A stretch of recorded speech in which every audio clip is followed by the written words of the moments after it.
včeraj sklicali urgenten sestanek na Ministrstvu za kulturo glede razstave, ki se bi morala včeraj odpreti v Narodnem muzeju. Na podlagi naših pogovorov je potem direktor prestavil oziroma umaknil otvoritev te razstave.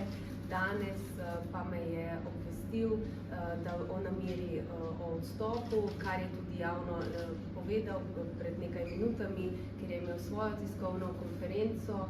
Kot ministrica za kulturo sem njegov odstop seveda sprejela in spoštujem njegovo odločitev, tako da bomo sprožili v najkrajšem času postopke za iskanje nadomestnega vodstva.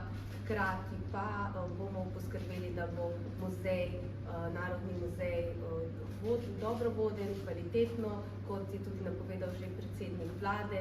Iskali bomo izključno strokovne kadre. Pri Narodnem muzeju, kot veste, gre za najstarejšo muzejsko institucijo v Sloveniji in poskrbeli bomo, da bo njen ugled neokrnjen. Hvala lepa.